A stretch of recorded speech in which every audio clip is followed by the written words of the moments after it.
오늘 그렇게 날씨도 쌀쌀하고 그런데 이렇게 참석해 주셔서 감사하고요. 바로 본론으로 들어가도록 하겠습니다.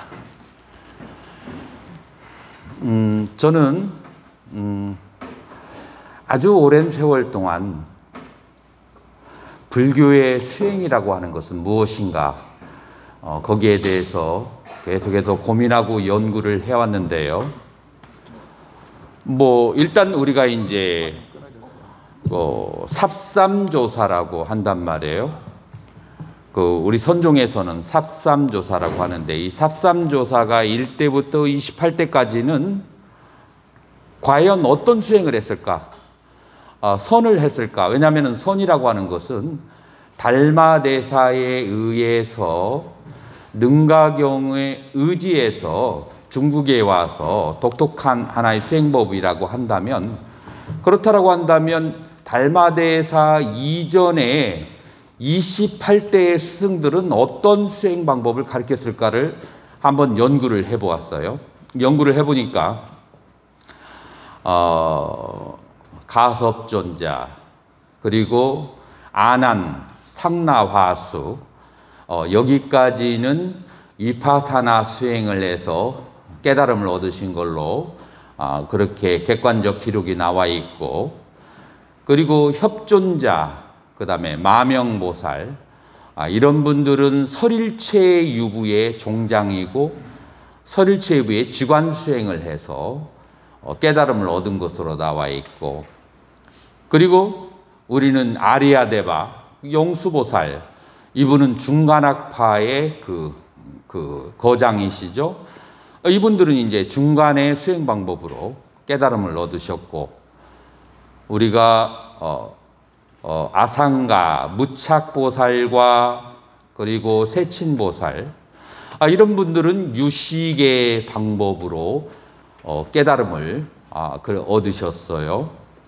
자, 그러면 이들이 얻은 깨달음에 공통점이 있는 것인가? 아니면은 이들의 깨달음은 불교와 기독교처럼 천리만리 다른 것인가? 라고 생각했을 때, 만약 이들의 깨달음이 다르다면은 이들의 깨달음을 불교라는 이름 속에서 혹은 삽삼조사의 이름 아래 넣는다는 것은 논리적으로 모순인 거죠. 자, 그렇다라고 한다면 이 5대중파의 수행법에 어떤 일관성을 가지고 있기 때문에 옛 조사들은 삽삼조사라고 했을 것이다. 자, 그렇다면 그것은 이제 연역적 결론이 되는 것이고, 그러면 구체적으로 어떻게 해서 이들의 수행 방법이 동일한 근거를 가지고 있는가? 물론 동일함 속의 다양성, 그리고 동일함 속에서 다른 여러 가지의 측면, 이것을 간과할 수는 없죠. 자, 그런데 우리가 다른 점은 제가 일부러 꼬집어서 말하지 않더라도 여러분들 잘 아셔요. 그런데 같은 점이 무엇인가가 아직 조금 애매하죠. 자, 그래서 일단 같은 것으로 연역적 결론을 내려놓고 그 증거를 찾아내는 작업을 이번에 2박 3일 동안 하게 될 것인데요.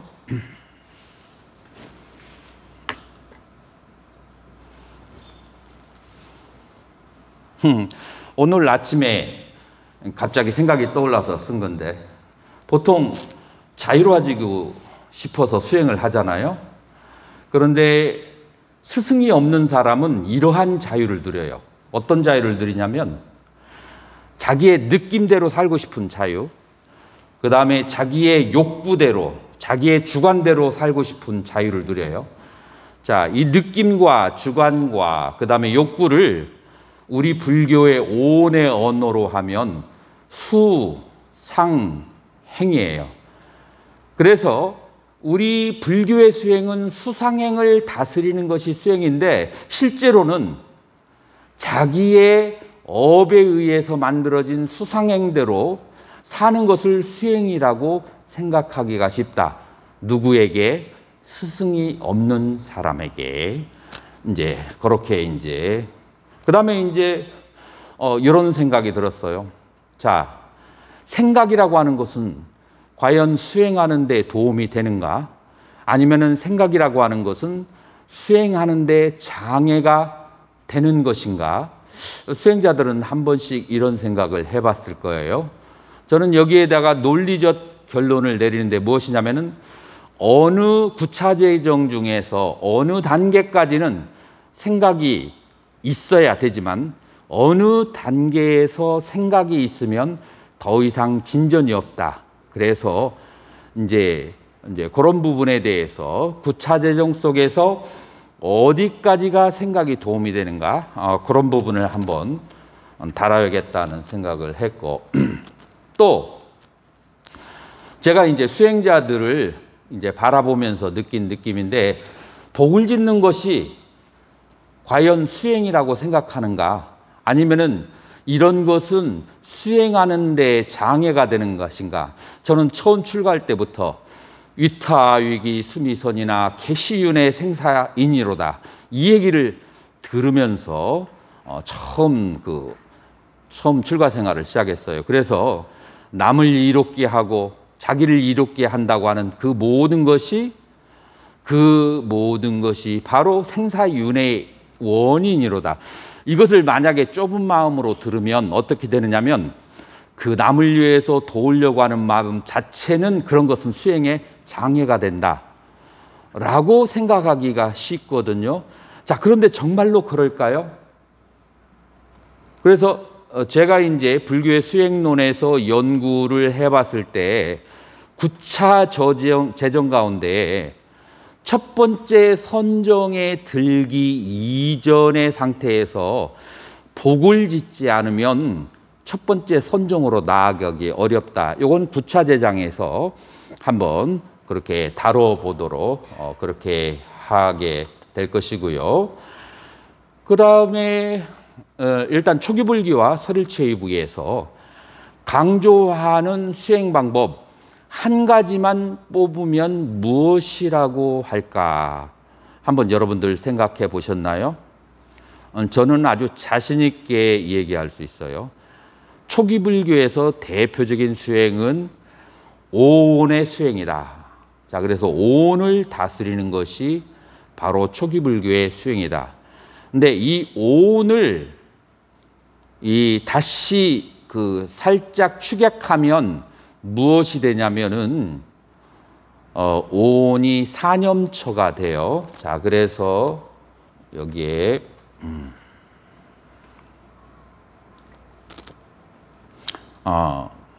뭐 어디인가 적어놨을 거예요.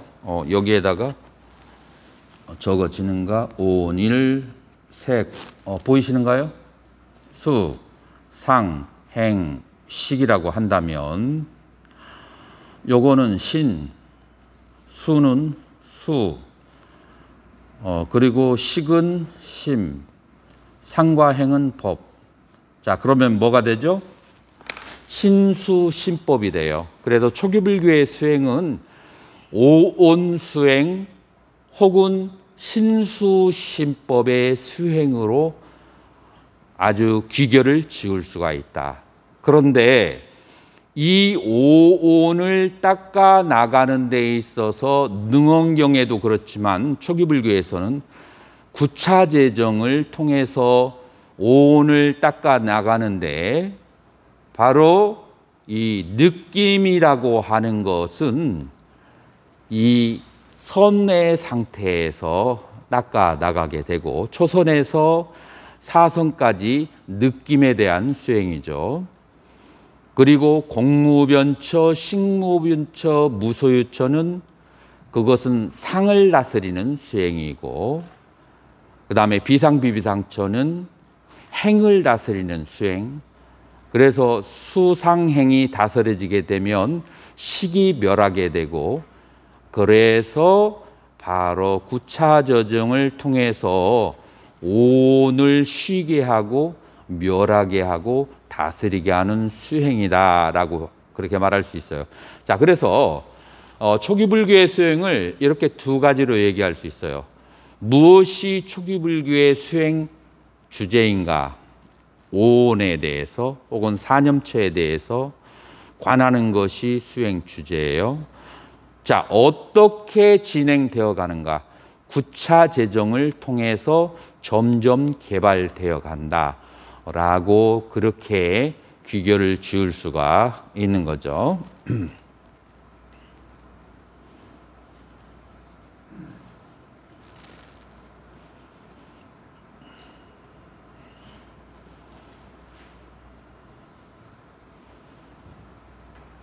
자, 그래서 수행이라고 하는 것은 빨리어로는 바바나라고 그렇게 하죠. 그래서 바바나라고 하는 것은 development, 개발하다, 확장하다라는 뜻이에요.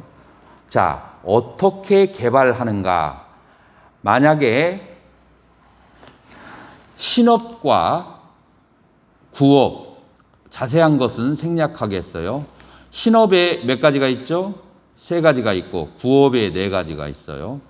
요 7가지에 만약에 악한 업이 있다라고 한다면 이거를 7선으로 바꾸는 것이 바로 수행이다. 요게 1단계예요. 자, 자기의 행위를 다스리고 난 다음에 마음속에 있는 탐진치, 이 탐진치라고 하는 3가지를 그것을 다스리는 것이 바로 무엇이냐? 초선이 되는 거예요.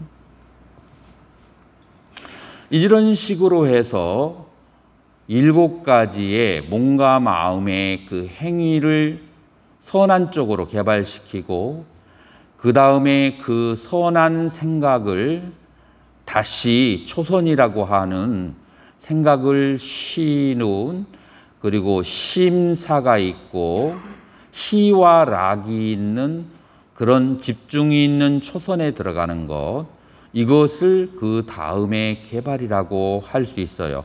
이렇게 해서 멸진정까지 가는 것, 그것을 바로 개발이라고 그렇게 할 수가 있는 거죠. 자, 이렇게 해서 단계별로 자기의 그 의식 상태를 개발하는 것을 수행이다라고 하는 것이 바로 초기 불교의 정의가 될 수 있어요. 자, 수행을 여러 가지로 생각할 수 있어요. 어떤 사람은 번뇌를 끊는 것이 수행이다라고 할 수가 있고, 그리고 여러분들 중에서 초기 불교로 안다면 10가지의 번뇌를 초기 불교에서는 얘기를 하죠.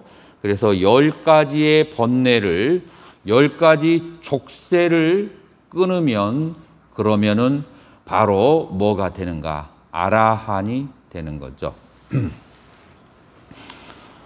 자, 그리고 구차재정을 통해서 10가지 족쇄를 끊어 나가는 것이 되는 거죠. 자, 그 다음에 그 수행은 무엇이냐? 팔정도를 통해서 지정의를 완성시키는 것이다. 자, 우리가 팔정도를 정견, 정사, 정어, 정업, 그리고 정명, 정정진, 정념, 정정 이런 식으로 나누죠. 자, 그래서 이것을 이제 앞에 두 가지는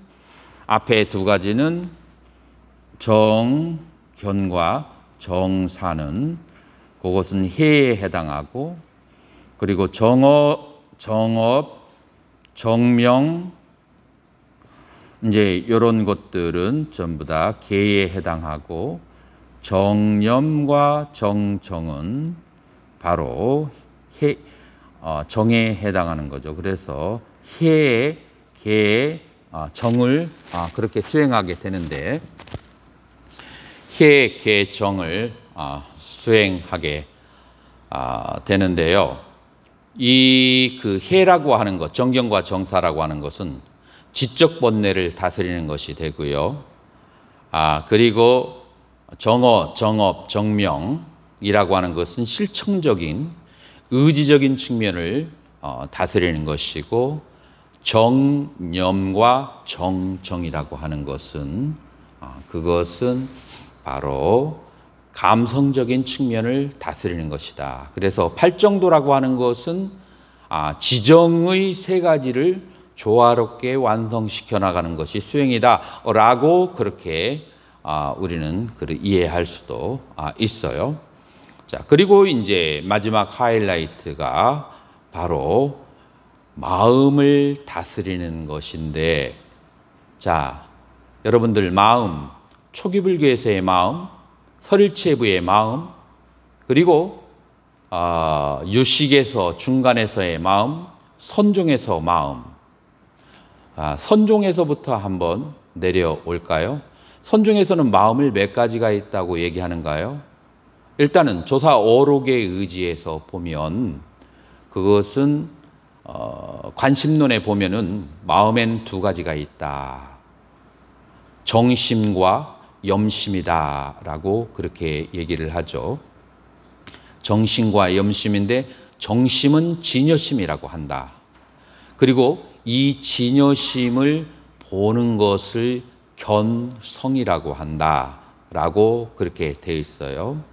자, 그래서 달마 관심론에 의거하면 선종의 기초에서는 마음을 크게 두 개의 그룹으로 나누는데 바로 맑은 마음과 청정한 마음과 그 다음에 이 더러운 마음, 이 두 가지로 번뇌에 물든 마음으로 그렇게 얘기를 해요. 자, 그러면 이것은 선종의 점유물인가 아니면은 초기 불교에서부터 이러한 마음은 얘기되어져 왔는 것인가 라고 하는 의문을 우리는 가져야만 해요. 자, 초기 불교나 설일체 유부에서 마음을 아비담마로 내려가기 전까지는 카테고리가 네 가지예요. 그 네 가지가 무엇이냐? 요 네 가지가 무엇이냐면 바로 수상행식이 되는 거예요. 그 네 가지가 수상행식이 되죠. 여러분들 요거를 이해하지 못하면 선종에서 얘기하는 마음과 깨달음을 이해하는 것은 더 어려울 수 있어요. 왜냐하면은 선종의 언어는 어디에 기초를 하고 있느냐면은 중관과 유식에 기초를 하고 있어요.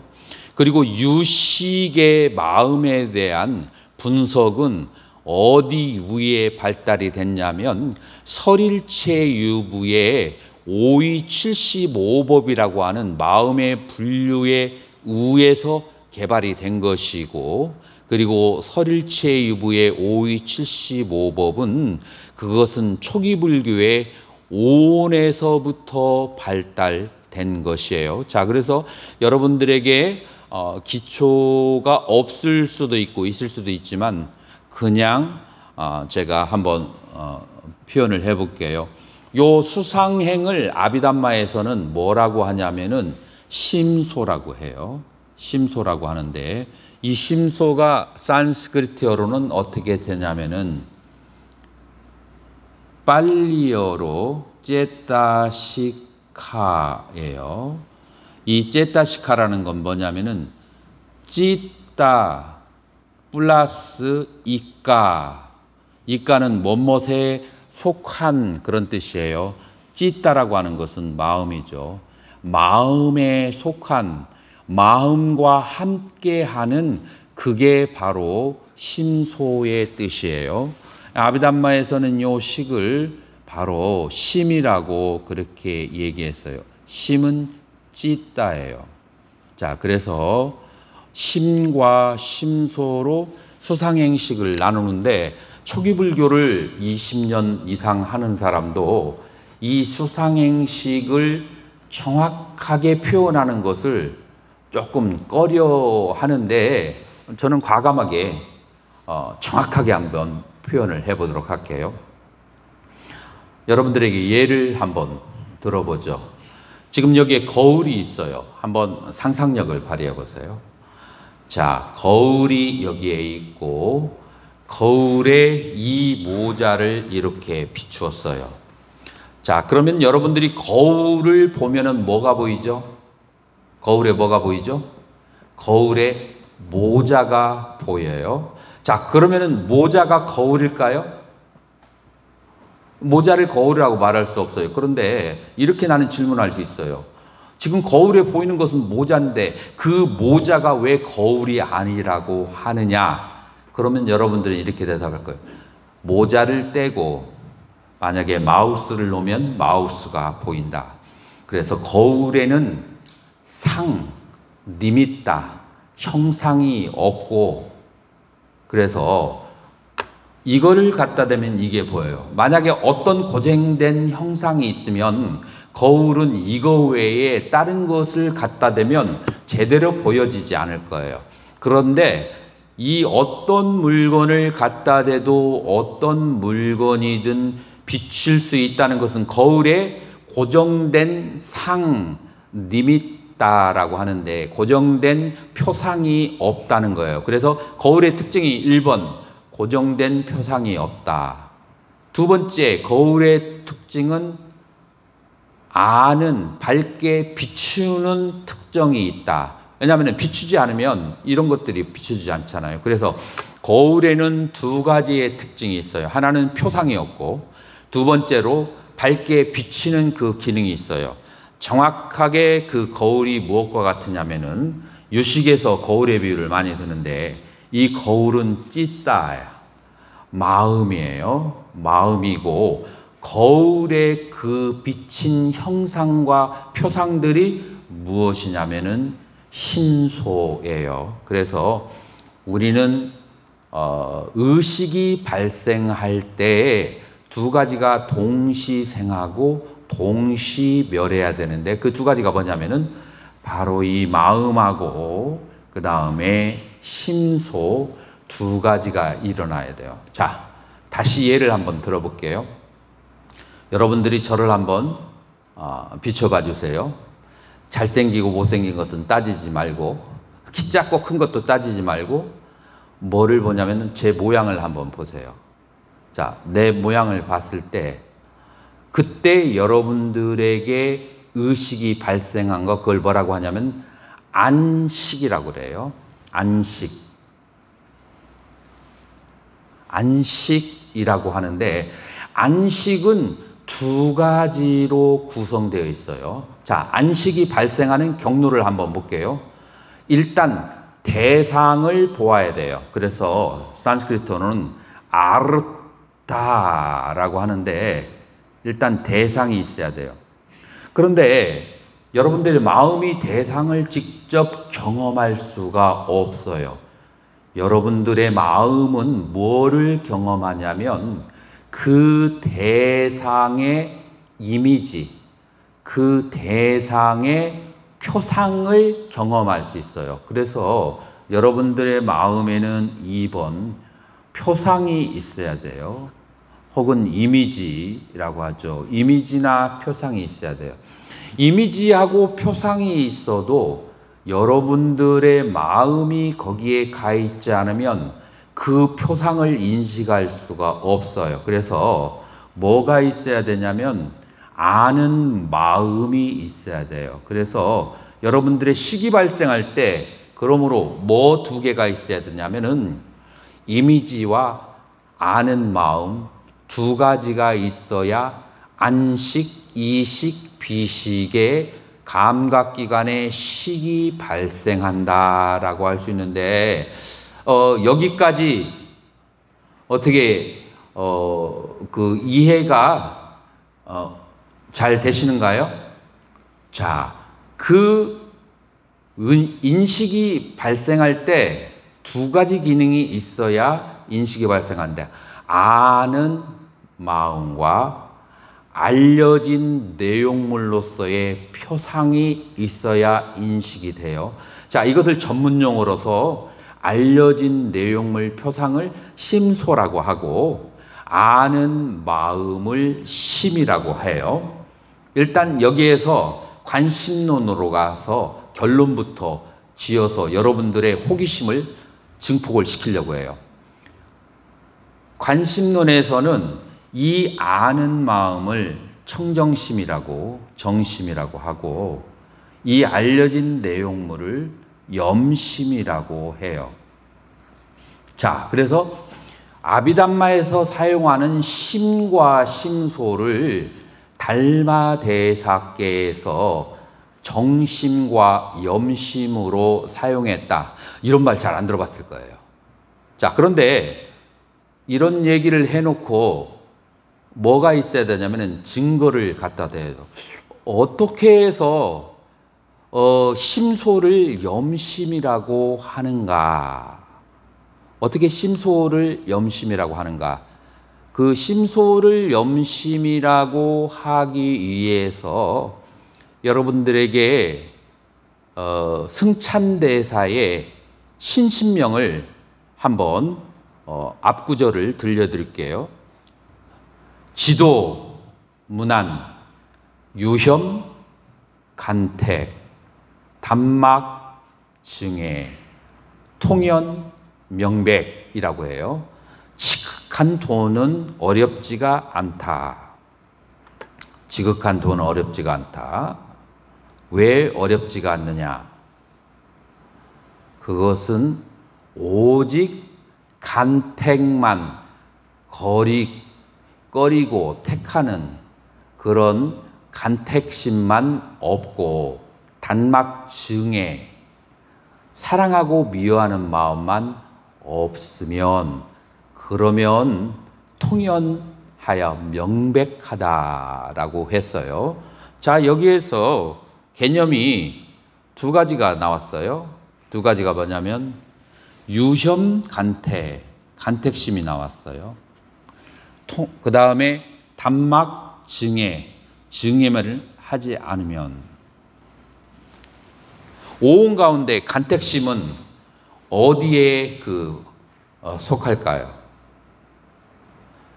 이것이 좋다, 이것은 안 좋다 라고 하는 그런 기능은 오온 가운데 수, 상, 행이 있는데 이 상이라고 하는 것은 산야라고 하는데 요 산야는 3 플러스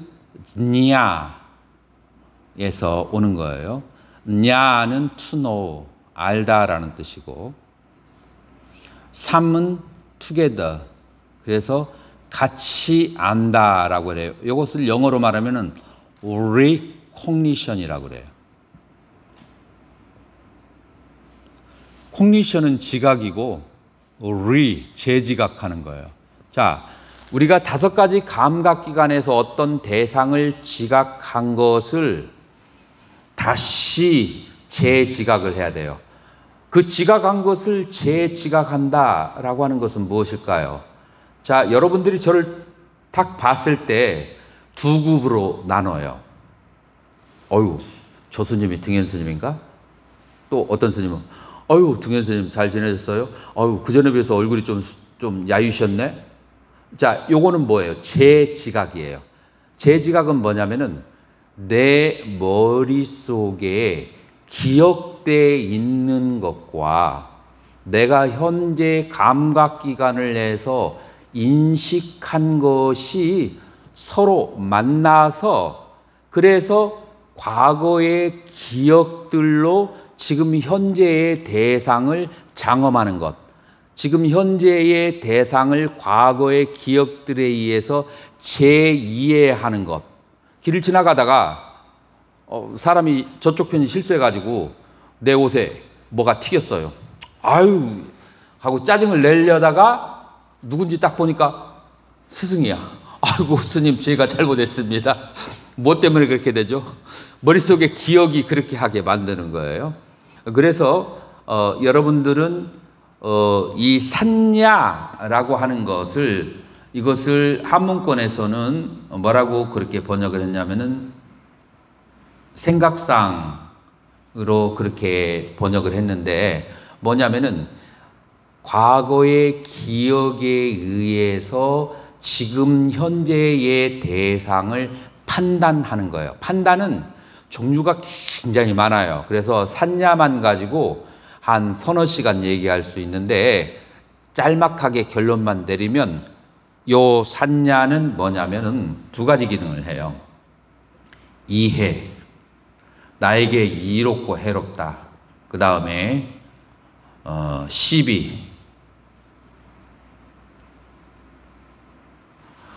이것이 옳고 이것이 그르다라고 하는 그런 시비의 판단작용을 해요. 그래서 여러분들은 어떤 사물을 바라볼 때 이 대상이 나에게 유익한지 해로운지, 그 다음에 이 대상이 옳은 대상인지, 이것이 옳지 않은 것인지, 이런 판단작용, 두 가지 판단작용을 하죠. 자, 그래서 승찬대사가 신신명에서 유현 간택이라고 했을 때 이 간택은 뭘 말하냐면 그것은 바로 요 시비와 이의 이 산야작용, 그 상해 작용을 멈추고 단막증해라고 했을 때 이 증해는 바로 행은 무슨 뜻이냐면은 욕구, 욕망의 뜻을 가지고 있어요.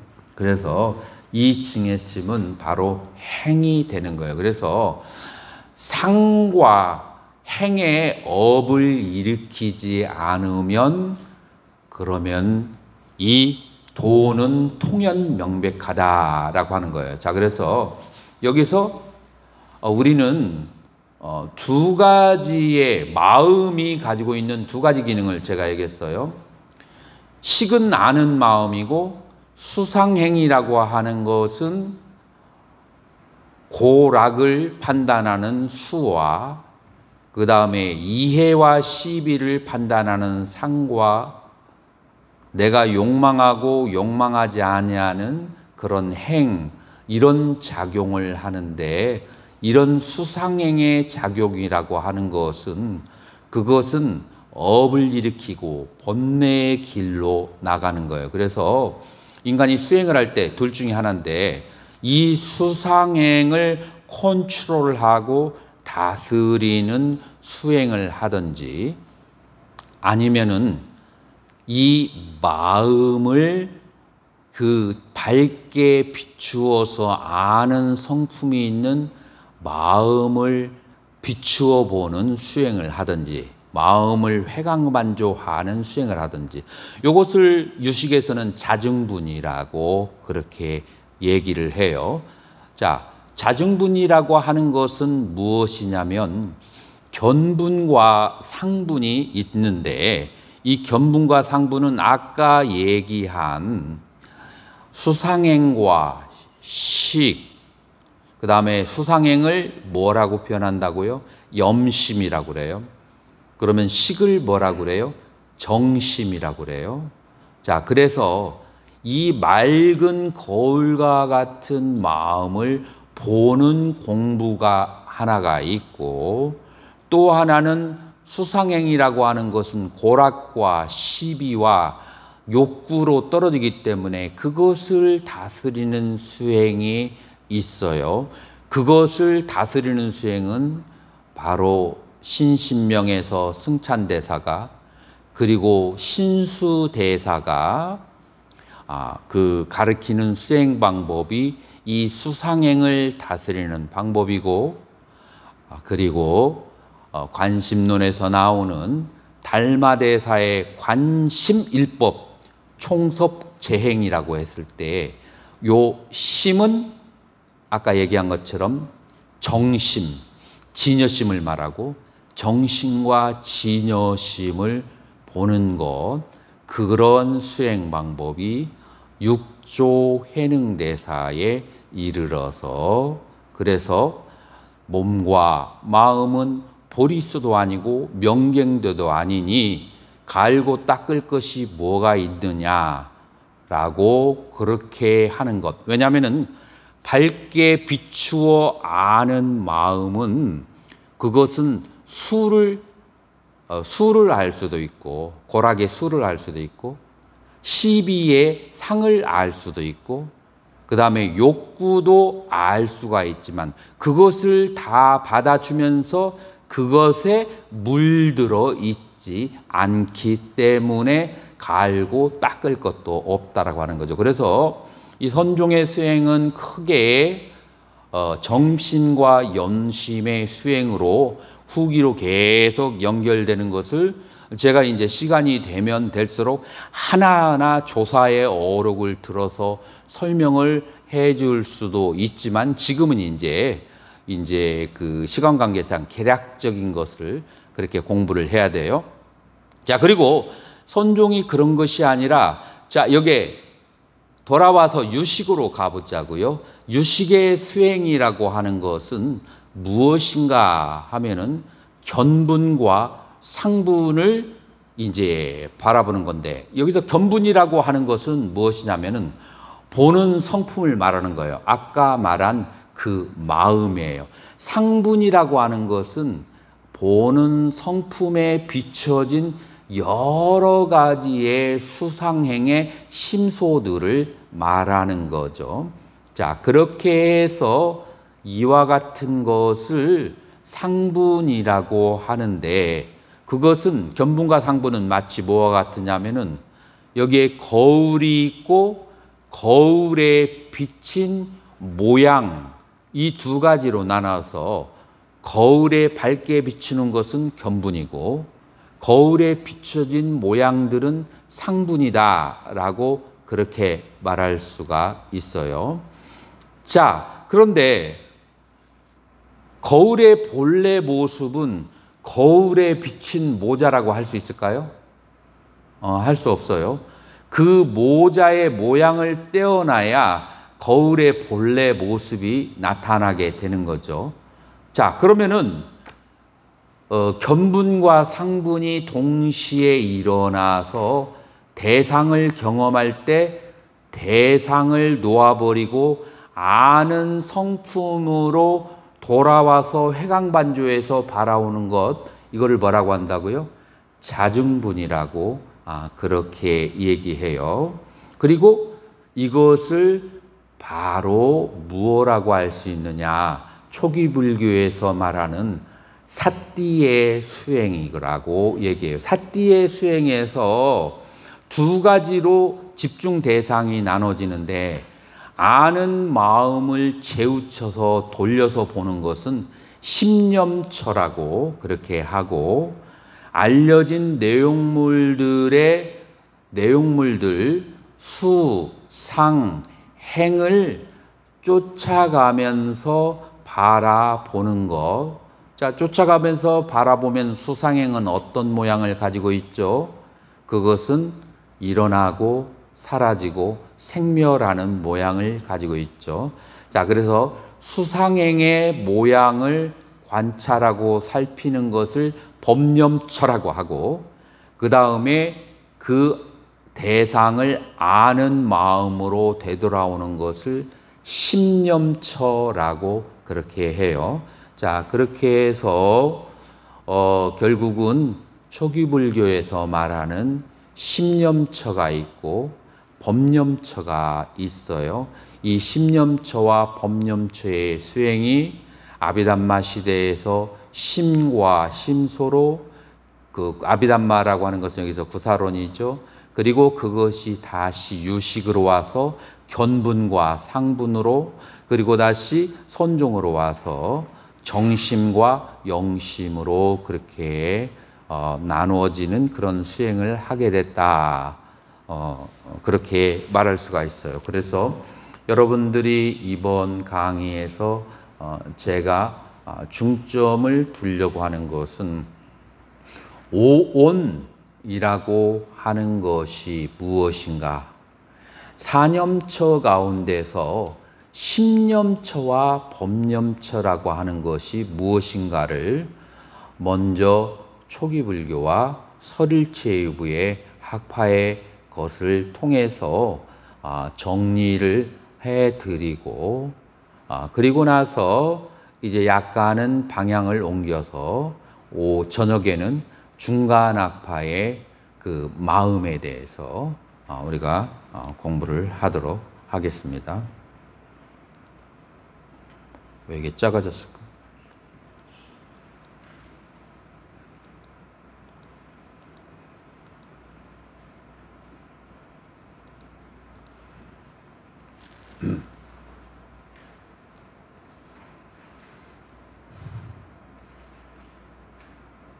자, 여러분들이 또 한 가지 아셔야 될 것은, 자, 수행에 계위차제라고 하는 것이 있는가 라고 했을 때, 그 계위차제가 초전법륜경에서 세 단계로 나눠졌어요. 삼전 십이행상이라고, 그렇게 삼전 십이행상이라고 하는데요. 그래서 사성제를 이제 부처님께서 이런 선을 하셔요. 나는 사성제를 이해했다. 여기에 빨려로는 사짜냐냐. 그래서 진리에 대해서 알았다. 견도라고 그렇게 해요. 사성제의 수행을 실천했다. 끼짜냐나라고 해서 수도라고 그렇게 얘기해요. 사성제를 전부 다 깨달았다라고 하는 것을 바로 냐냐라고 해서 그거를 무학도라고 초기불교에서는 얘기해요. 그래서 견도, 수도, 무학도라는 이름이 어디에서부터 시작되냐면 바로 초전법륜경 초기불교에서 시작돼요. 나중에 구사론에 와서는 견도 이전에 두 개의 단계를 덧붙이게 되는데, 그게 바로 자량과 가행이라고 하죠. 자, 그래서 수행의 계위차제를 얘기할 때 우리는 오위 수행을 구사론, 초기불교, 그리고 또 유식에서는 오위의 수행으로 또 얘기를 한다. 자, 수행의 또 계위차제를 또 다른 말로 뭐라고 할 수 있냐면, 초기불교에서는 사쌍팔불회에서 수다원에서 아라한까지가 있고, 또 대승불교에서는 초지에서 십지보살까지가 그렇게 있어요. 자, 우리 지금 현재 한득불교에서 굉장히 중요하게 관찰해야 될 내용 중에 하나가 뭐냐면은, 자, 보살과 수다원, 초지보살과 수다원, 육지보살과 아라한은, 십지보살과 아라한은 어떠한 관계성을 가지고 있는가. 자, 그리고 여러분들은 수행자니까 몇 가지 길 중에 하나를 택할 거예요. 하나는 나는 금생에 수다원에서 아라한까지의 그 길로 가겠다. 그래서 아라한까지는 못 가더라도 수다원은 갈 것이다 라고 그렇게 생각하는 사람도 있을 것이고, 또 다른 사람은 나는 보살의 수행을 해서 초지에서 십지까지의 그 보살행을 통해서 그렇게 해서 나는 보살의 수행을 하겠다. 이런 두 가지가 있어요. 제3의 길이 있더라고요. 여러분들, 제3의 길이 뭐냐면은, 보살행을 수행하지 않고 마음을 밝게 깨달아 알아서 십지보살이 된다. 들어봤어요? 일초지기 멸해지. 일초지기 멸해지 하는데, 보살행이 들어가는 필수 조건인가요? 필수 조건이 아니에요. 보살행을 할 수도 있지만 보살행을 하지 않을 수도 있어요. 여러분들 선방에 계신 분들 한번 가만히 관찰해 보세요. 여러분들 양심적으로 돌이켜 봤을 때 내가 보살행을 할 필요가 있을까? 내가 십지와 열애지를 얻는 데 있어서 여러분들 이런 생각을 할 거예요. 내가 봤던 선어록에서 보면은 보살행 하지 않아도 일초지기 멸해지나 십지보살이 된다라고 몇몇 선어록에 나와 있어요. 몇몇 선. 그러면 여러분들 한번 고민을 하셔야 돼요. 정말 보살행을 하지 않아도 내가 십지보살이라는 이름을 받기에 합당한가?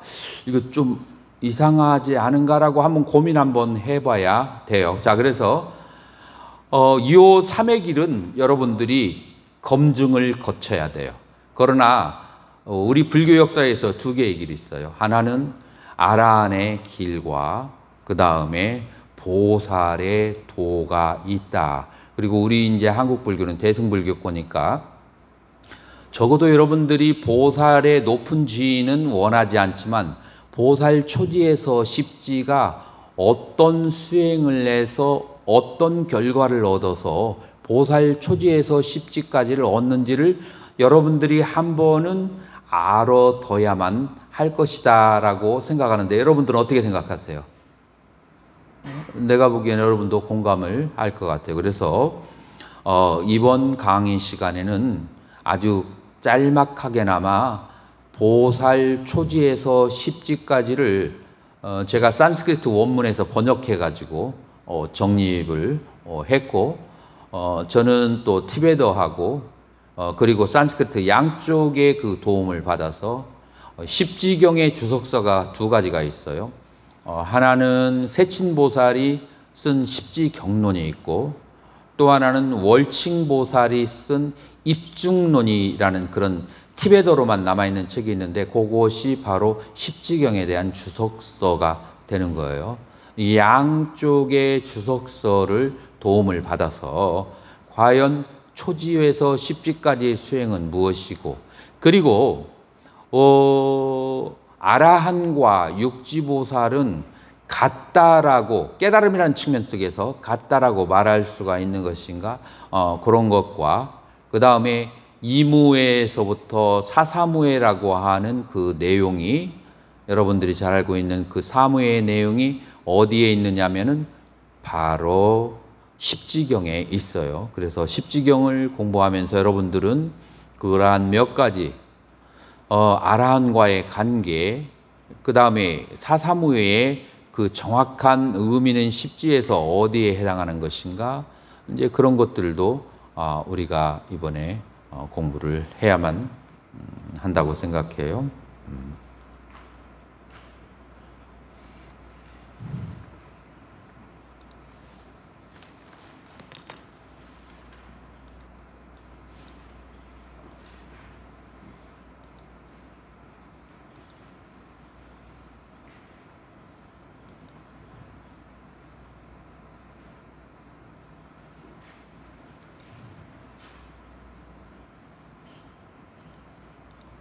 자, 그래서 약간 점프를 해서 초기불교는 백그라운드 이 정도 하고 설일체 유부의 수행론으로 넘어가도록 하겠습니다.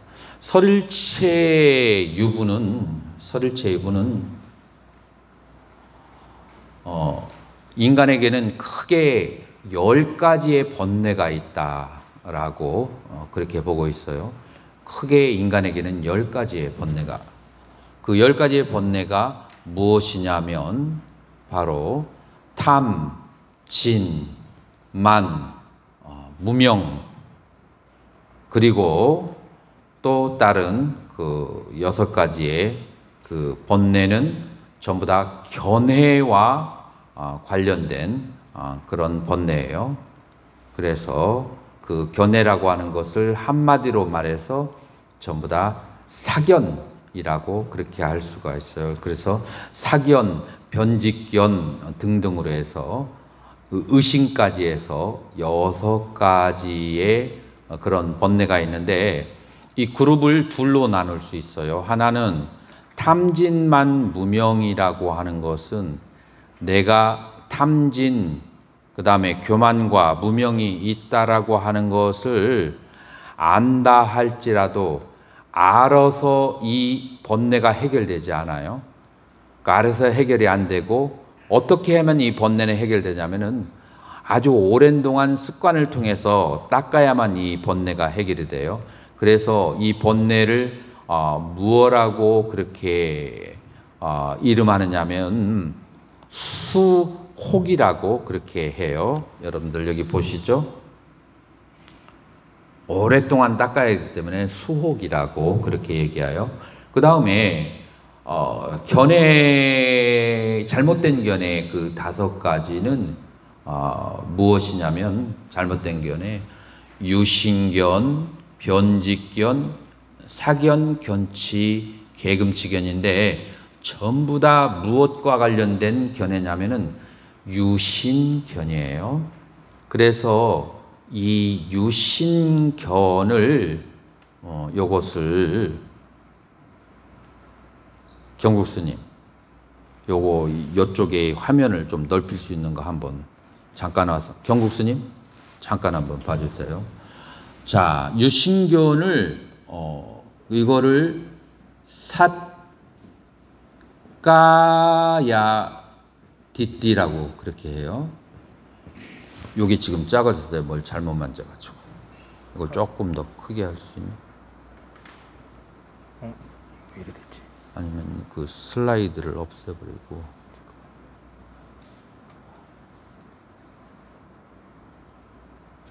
잠깐만요, 다시.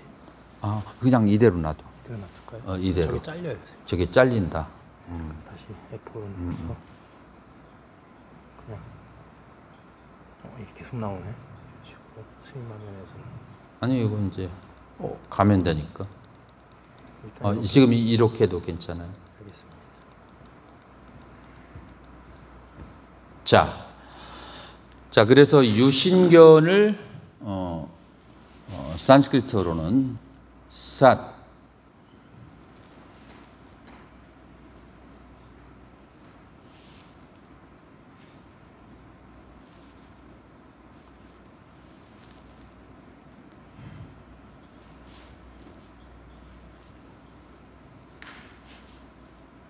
오케이.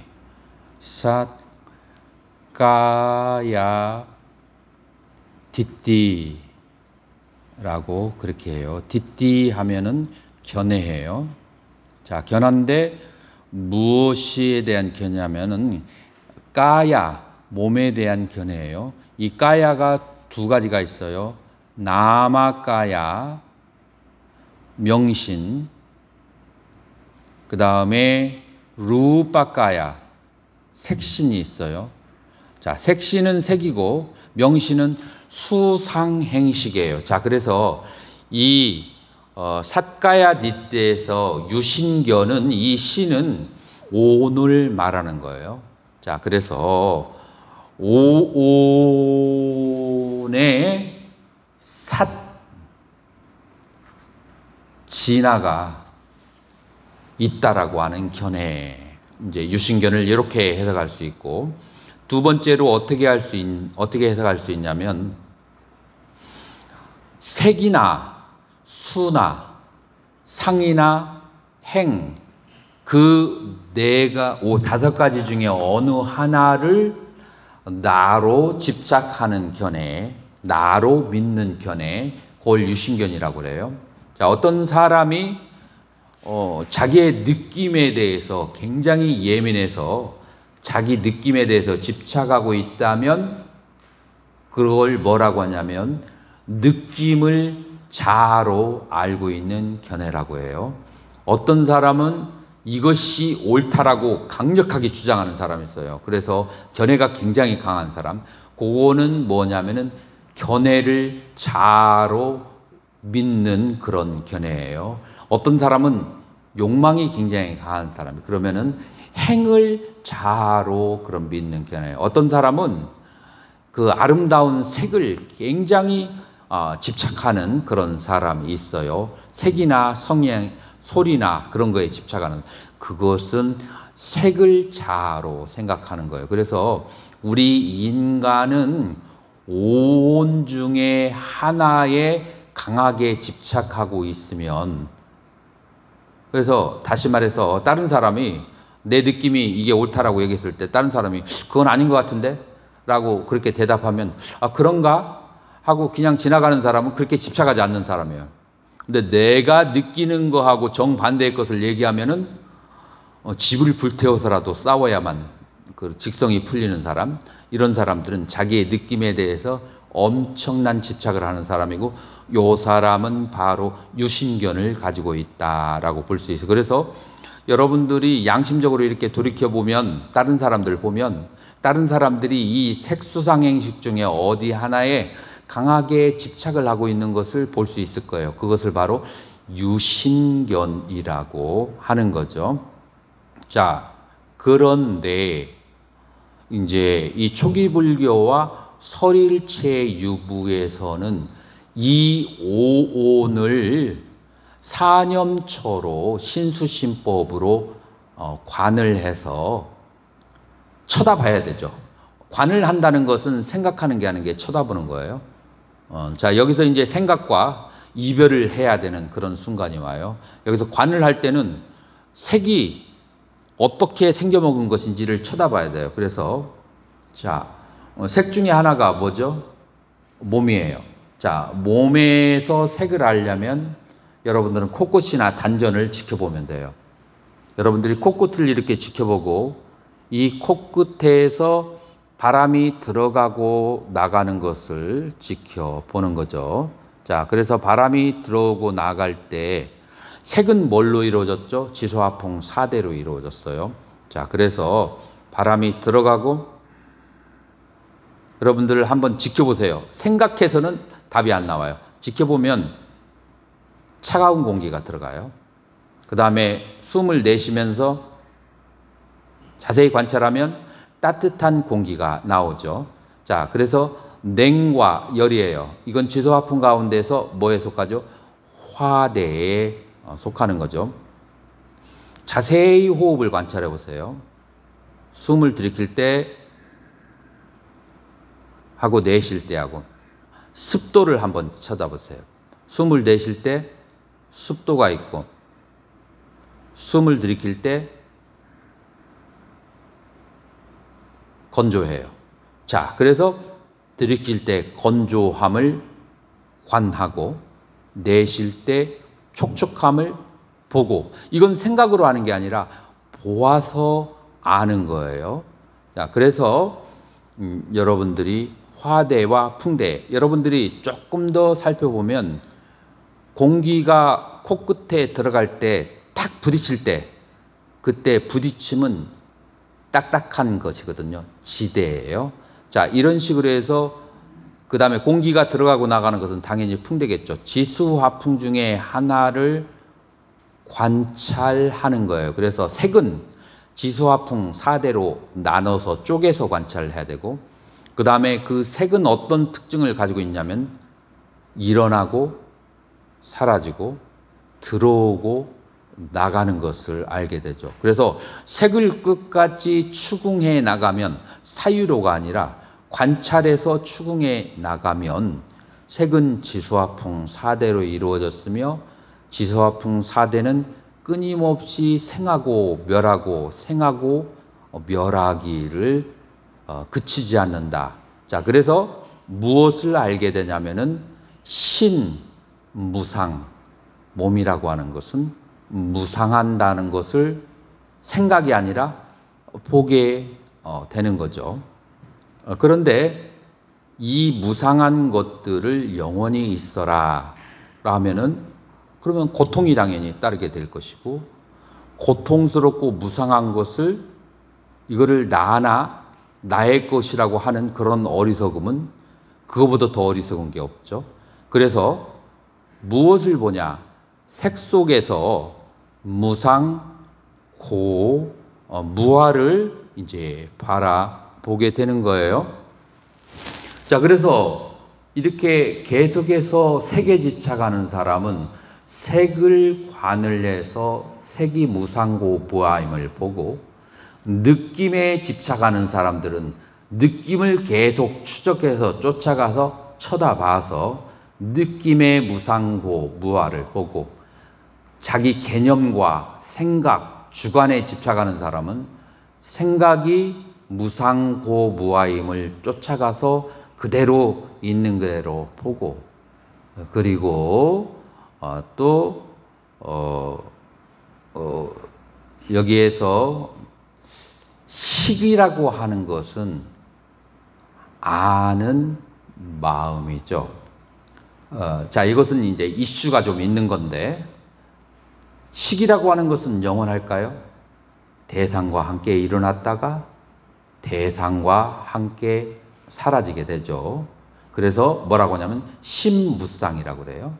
그래서 이 식도 역시 무상고무아예요. 그래서 오온이 무상고무아인 것을 생각해서 바로 직관해서 쳐다봐서 그렇게 무상고와 무아임을 아는 것을 뭐라고 하냐면 유신견이 사라졌다라고 그렇게 얘기를 하는 거죠. 그래서 오온을 마치 여러분들은 5개의 다리가 달린 선풍기처럼 생각할 수 있어요. 선풍기를 여러분들 스위치 켜져 있을 때만 쳐다보면 딱 바라보면 원으로 여러분들은 보죠. 그렇지만 스위치를 꺼본 사람은 알 거예요. 스위치를 딱 끄면 5개의 발이 달려 있어요. 선풍기에 원은 존재하지 않아요. 자, 그러나 빠르게 돌아갈 때는 무엇으로 보이는가? 그것은 원으로 보여요. 자, 오온이라고 하는 것은 서로 연기를 주고받으면서 탐진치가 남아있는 한 이 세상이 마르고 닳도록 태어나고 또 태어나서 끊임없이 돌아서 나라고 하는 원이 있는 것처럼 보이는 거죠. 그러나 스위치를 끄고 이 선풍기의 5다리를 살펴보면 거기에 원이 없어요. 마찬가지로 오온의 불을 끄고 모다를 내리고 그 다음에 색수상행식을 보게 되면 그러면은 거기에는 무아라고 하는 것을 그렇게 무상과 무아라고 하는 것을 깨닫는 거죠. 자, 그렇게 되면 그것을 무엇라고 하는가? 유신견을 다스렸다라고 그렇게 얘기를 해요. 자, 이렇게 유신견을 다스리게 되면 나머지의 변직견, 사견, 견치, 계금치견은 전부 다 유신견에 딸려 나오는 권속들이기 때문에 유신견의 뿌리가 끊기면, 그래서 이 유신견은 보면 사라져요. 거기에는 참나가 없다라는 것을 보면은 사라져요. 무상하고 무아임을 보는 거예요. 자, 그렇게 되면은 사라지는 본내이기 때문에 이 5가지 의신까지 합쳐가지고 6가지의 본내는 뭐라고 하느냐면은 견소단이라고 그래요. 견소단은 무슨 뜻이냐면 보면 사라지는 본내다라고 하는 의미에서 견소단이라고 해요. 자, 그리고 나머지 탐, 진, 만, 무명이라고 하는 4가지 본내는 그렇게 알아서 보아서 사라지지 않아요. 이것은 계속해서 수행해야만 사라지는 본내라고 해서 수혹 혹은 수소단이라고 그렇게 얘기를 해요. 자, 그래서 이 설일체부에 있어서 가장 핵심되는 수행론은 이 10가지 본내를 어떻게 수다원에서부터 아라한이 될 때까지 닦아 나가는가 하는 것이 설일체부에서 다시 말해서 구사론에서 말하는 수행론에 있어서 핵심이다라고 그렇게 말할 수가 있어요. 그래서 견혹을 사라지면은 다르샤나 마르가, 그래서 견도라고 그렇게 해요. 수옥을 사라지게 하면 바바나 마르가, 수도에 의해서 수옥이 사라진다라고 하는 거예요. 자, 그래서 수옥은 무엇을 통해서 이제 사라지게 하는가? 견혹은 아까 제가 잠깐 얘기해 준 것처럼 그 변하는 그 대상을 신수신법을 오온을 계속 쳐다봄으로써 아누사띠 쳐다보면서 따라감으로써 그 특성을 알아서 견혹은 사라지게 하는데, 자, 그러면 수혹이라고 하는 것은 어떻게 다스리는 것인가? 그것을 한번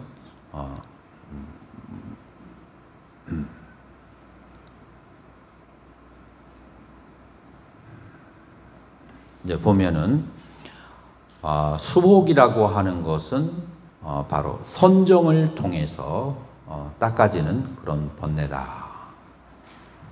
자, 그러면은 선정이라고 하는 것은 무엇인가? 이제 그렇게 했을 때 우리는 자량, 가행, 견도, 수도, 무학이라고 하는 5가지의 단계를 통해서 설일체 유부에서는 수행을 해 나가는 거죠. 자, 그래서 제가 휴식 시간 없이 조금 일찍 끝내는 것에 동의하시는가요? 휴식을 하고 하면은 의식이 흩어지거든요. 여러분들 어떻게 생각해요? 동의하십니까? 네, 그러면은 휴식 시간 없이 계속해서 조금 일찍 그렇게 끝내드리는 것으로 그렇게 하겠습니다. 자, 첫 번째, 이제 이 탐심과 진심과 교만과 무명을 수옥이라고 했는데, 이 4가지 수옥이라고 하는 것을 과연 이 내추럴, 이것들의 자성은 과연 무엇인가? 나는 이런 식으로 설명을 해요. 이것들의 자성은 여러분들의 마음이라고 하는 서랍 속에 꽁꽁 들어가 있는 아주 깊은 잠재의식에 남겨져 있는 기억들이 그것이 바로 수옥이다라고 그렇게 말할 수가 있어요. 자, 그러면 이런 그 수옥이라고 하는 것은 어떠한 방법을 통해서 다스리는가? 설일체의부, 그러니까 구사론에서는 5정신관을 통해서 이 5가지 본뇌를 다스리게 되는데, 자, 여기서 이제 여러분들이 중요한 것은 뭐냐면은 대치법이라고 그래요. 자, 그래서 거기에 맞는 방법으로 번뇌를 다스리는 거예요. 자, 그러나 후기에 와서는 대치법을 선종에 와서는 사용하지 않아요. 그냥 하나의 수행으로 모든 번뇌를 하나로 싸그리 쓸어 없앤다라고 그렇게 하는 법이죠. 그래서 하나의 법이고, 초기 불교나 설일체 유부에서는 대치법을 사용해서 수행을 해요. 거기에 아주 적절하게 걸맞는 방법을 그렇게 사용한다라고 하는데, 탐심이 1번이에요. 탐심이 1번인데 요거를 뭐라고 하냐면은 까마 찬다 라고 그래요. 찬다, 좋아하다, likeness 그런 뜻이에요. 찬다, 뭐를 좋아하는 거예요. 뭐를 좋아하는가? 까마, 욕망을 좋아해요. 자, 이 까마는 인도에서 2개의 의미를 가지고 있어요. 여러분들 까마수트라 들어보셨죠? 그 까마수트라는 그 뭘 말하냐면은 성과 관련된, 자, 그래서 이걸 직역하면 성욕이에요. 그 다음에 2번째로 의미는 또 어떤 의미냐면은, 여기서 까마라고 하는 것은 오욕락을 얘기해요. 그래서 여기서 불교의 오욕락은 안, 이, 비, 설, 신이 대상을 접촉했을 때 3가지의 느낌씩이 있는데, 고수와 락수, 불고 불락수가 있는데, 그 3가지 중에서 락수가 있는 것을 취합해서 기억을 하는 거예요. 그래서 그 좋은 느낌만을 기억했다가 다음에 그 좋은 느낌들을 다시 재경험하기를 바라는 것, 그걸 뭐라고 하느냐? 까마라고, 까마찬다라고 하는 거예요. 그래서 5가지 감각기관의 대상에 대해서 다시 경험하기를 원하는 것, 까마라고 그래요. 나는 사망코라고 하는 붕어 아이스크림, 여러분들 아실 거예요. 그 사망코라고 하는 붕어 아이스크림을 좋아하는데, 가끔 가다가 밤새워서 작업을 할 때 뭔가 단 하나를 먹으면 내 마음이 충족할 것 같은 거, 그게 나는 사망코더라고요. 자, 그럴 때 이제 이거 뭐라고 하냐면 까마찬다가 사망코 아이스크림에 대해서 일어나는 거예요. 여러분들은 이제 각각 자기 취향과 기억에 따라서 그것도 먹어봤으니까 기억이 됐으니까 그걸 생각하죠. 그러니까 여러분들의 기억 속에 있는 어떤 느낌, 좋은 느낌, 나쁜 느낌은 여러분들이 그런 욕망이 일어나지 않겠죠. 자, 그래서 기억과 관련돼 있고 경험과 관련돼 있어요. 무엇에 5가지 감각기관에 그것을 뭐라고 하는가? 그거를 탐심이라고 정의를 내리는 거예요. 자, 그렇게 본다면 이 탐심이라고 하는 것은 굉장히 내추럴한 거예요. 인간이 살면 이런 것은 당연히 다 가지고 있는 거예요. 그런데 수행자에게 있어서 이 탐심은 무조건 버려야만 하는 것인가? 나는 그렇지 않다고 생각해요.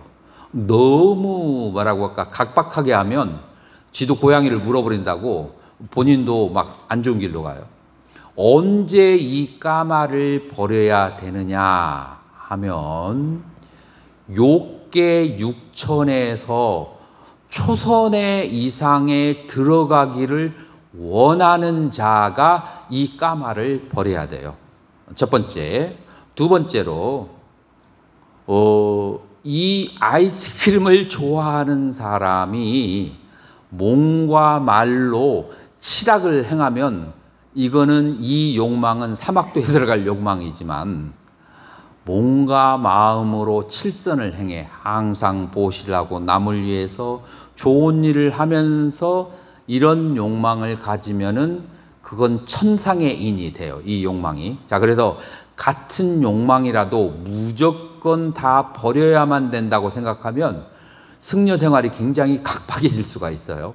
그래서 같은 욕망이라도 언제는 절대 안 되고 언제는 그런 대로 괜찮고 언제에서는 절대 있어서는 안 되는지를 여러분들이 알아야 되는데 지금 탐, 진, 만, 무명 요 4가지는 언제 아주 커다란 장애가 되느냐 하면은 여러분들이 초선이라고 하는 선정에 들어갈 때는 이거를 눌러야 돼요. 여기에서 조금 더 여러분들에게 덧붙여서 얘기한다면 탐진만 무명이 초선에서 완전히 사라지는 것은 아니에요.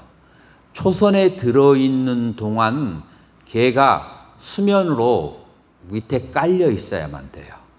초선에 들어가요. 그러니까 완전한 소멸을 하지 않더라도 그 당시에는 그 욕망이 일어나지 않아야 돼요. 자, 그래서 욕망이 가지고 있는 그 구조에 대해서 이제 제가 설명을 드렸어요. 자, 그러면은 이 탐심은 무엇으로서 다스리는가?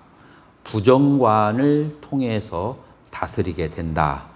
부정관을 통해서 어떻게 다스리는가? 이제 2가지 방법이 있어요. 사마타를 통해서 탐심을 다스리는 방법과 관법을 통해서 탐심을 다스리는 방법. 다시 말해서 지관으로 탐심을 다스리는 방법이 2가지로 나눠지는 것이 구사론에 의해서 설명되어져 있어요. 자, 그러면은 탐심을 사마타의 방법으로 다스리는 것은 무엇이냐 하면은 그것은 백골관과 해골관 그리고 부정관을 통해서 다스리는 것이 바로 사마타를 통해서 다스리는 방법이다. 백골관, 해골관 그리고 부정관은 전부 다 뭐가 깃들어 있냐면 개념이 조금 믹서가 돼야 돼요. 아무 생각 없이 백골관이나 그런 이제 부정관을 할 수가 없거든요. 자, 그래서 부정관이 초기불교에서 부정관의 설명과 구사론에서 부정관의 설명이 조금 달라요. 구사론에서는 초기불교의 다양한 부정가운 가운데서 백골관만 딱 찍어가지고, 왜냐하면 시대가 흘러가니까 복잡한 걸 하지 않고 단순화하는 그런 경향이 있어요. 그래서 백골관을 이제 통해서 그렇게 이제 수행을 그렇게 하게 하죠. 그러면 초기불교에서 부정관 하는 것은 10가지의 부정관 하는 게 있어요. 어디서 나오죠? 대념처경의 신념처에 나와요. 여러분들 요즘에 인터넷 치면은 바로 나와버리니까 너무 시간을 그쪽으로 옆으로 흘러가지 않을게요. 그래서 모든 물질이, 특히 인간의 몸이 사람이 죽었을 때에서부터 시작해가지고 6개월에 걸쳐서 사람이 몸이 썩어져 가고 6개월 후에 뼈까지 가루로 변해가는 과정을 10단계로 설명한 것이 바로 대념처경의 신부정, 몸의 부정관을 그렇게 관하게 한 것이고요. 구사론에서 부정관은 어떻게 관하느냐 하면은 모든 내 몸에서 모든 것을 다 지워버리고 인당의 하얀 뼈만 관찰을 하는 거예요.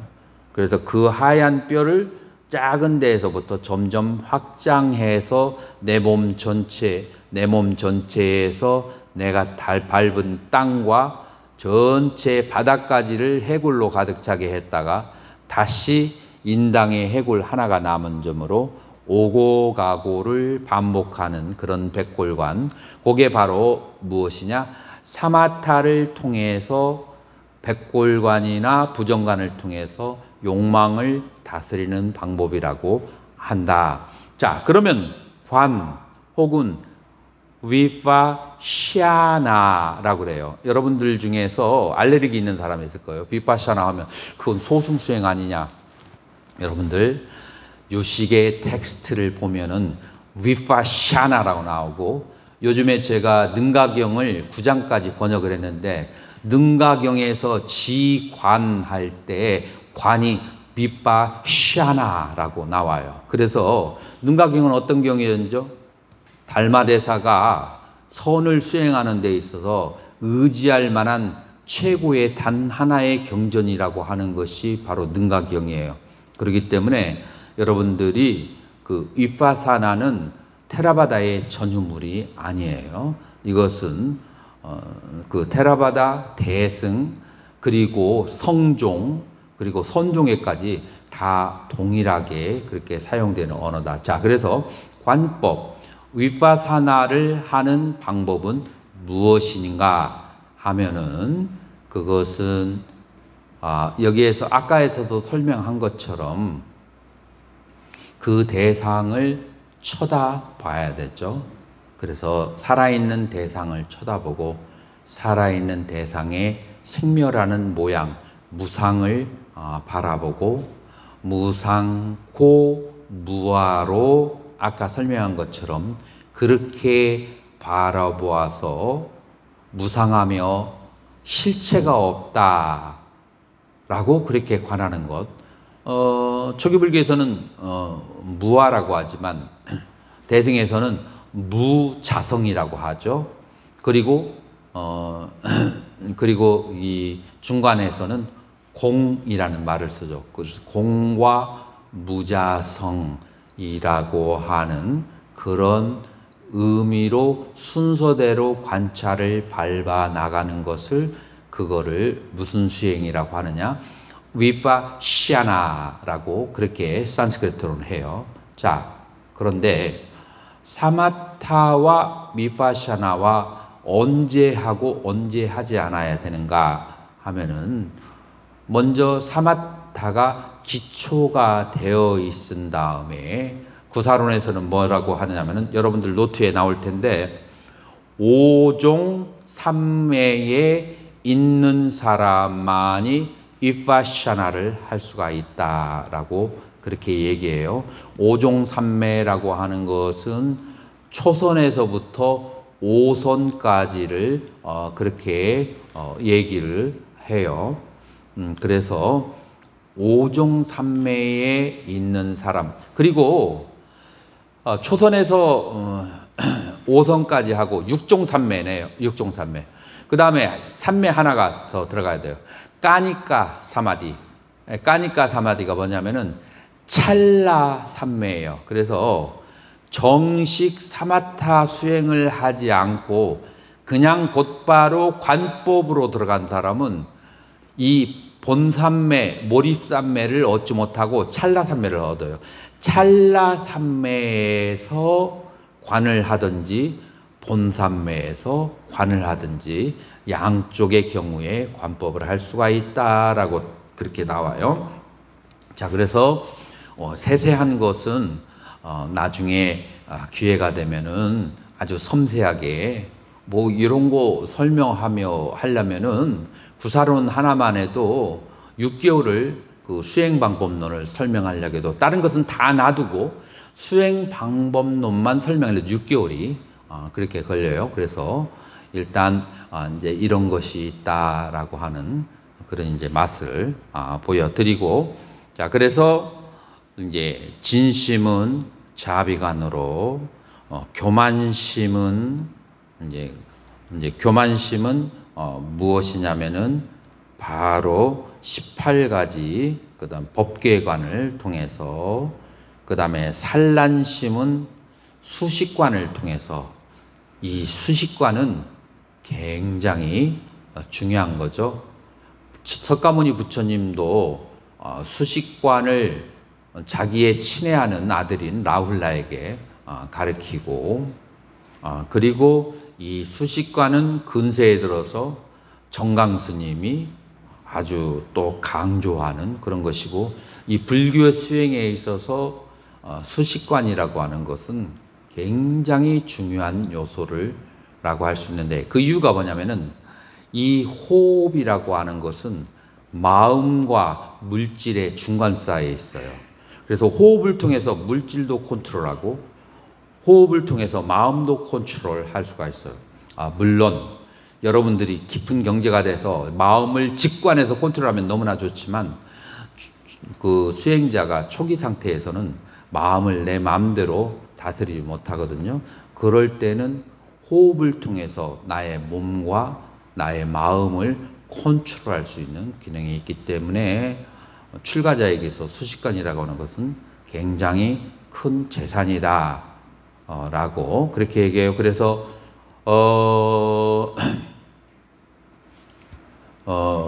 구사론에서는 호흡을 하는데 6가지의 단계를 관하는 것을 그렇게 이제 가르치고 있죠. 자, 그렇게 해서 혹시 만약에 자세히 알고 싶은 분은 제가 유튜브에 그것만 따로 몇 시간 올려놨기 때문에 그거 해서 들으시면 될 거예요.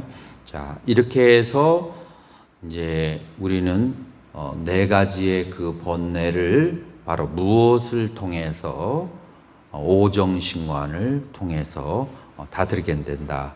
자, 이게 굉장히 높은 단계 같지만 5도의 수행 가운데서 자량, 가행, 견도, 수도, 무학 중에서 제1단계 수행이에요. 지금 여러분들에게 설명해 둔 것은 자량의 제1단계의 수행이다 라고 그렇게 말할 수가 있죠. 자, 그 다음에 여러분들이 오정신관의 수행을 통해서 그런 그 욕망이 어느 정도 조금 가라앉고 다스려진 그런 상태, 이제 그런 상태에서 그 다음에 하는 수행을 뭐라고 하느냐 하면은 그것을 사념주라고 그래요. 구사론에서는 사념주라고 번역이 됐어. 원래는 사념처죠, 초교불교에서는. 그래서 구사론을 공부한 사람들을 위해서 일부러 사념주라고 그렇게 글을 썼어요. 그래서 사념주 혹은 사념처로 알고 있으면 사념처의 수행을 오정신관 다음에 하는 거예요. 근데 사념처의 수행이 구사론에서는 둘로 나눠졌어요. 시발락샤나, 자상을 관하는 법과 사만얄락샤나, 사념처의 공상을 관하는 방법, 그렇게 둘로 저기 했어요. 자, 그래서 아까 말한 오정신관의 사념주의 자상과 공상 이렇게 세 가지를 그거를 뭐라고 하느냐면 삼현이라고 해요. 여러분들 유식을 공부한 사람이면 이제 삼현이 하면은 딱 떠오를 거예요. 화엄경을 공부한 사람은 떠오를 거예요. 화엄에서 말하는 삼현이라고 하는 것은 뭐냐면은 그것은 시주, 십행, 십회향 이 세 가지를 삼현이라고 해요. 그래서 여러분들이 조금만 추리를 하신다면 구사론에서 설명되어진 삼현이를 화엄경에서는 조금 더 자세하게 확장시켜서 설명을 했다라고 하는 것을 알 수 있어요. 그래서 구사론은 대승 아비담마나 대승불교가 시작되는 모든 교리가 생성된 아주 중요한 학파예요. 그래서 구사론을 알지 못하면 초기 불교와 대승불교의 브릿지가 연결이 안 돼요. 구사론에서 만들어진 개념들을 대승불교에서 사용했기 때문에, 그렇기 때문에 만약 초기 불교를 아무리 잘 알아도 구사론을 알지 못하면 대승불교를 보면 남의 종교를 보는 것 같아요. 그 무엇 때문에 그런가? 구사론에 대한 지혜가 없어서 그래요. 그래서 구사론을 공부해야 초기 불교를 한 사람이 대승불교를 바르게 건전하게 그렇게 이해할 수가 있다. 그런 것을 알아주시면 좋아요. 자, 그래서 자량이의 세 가지의 수행 방법이 있는데 오정신관과 신수신법의 자상과 공상을 본다. 자, 신수신법의 자상을 보는 것은 무엇이고 공상을 보는 것은 무엇인가? 여기 설명이 아까 했던 거 나와 있네요.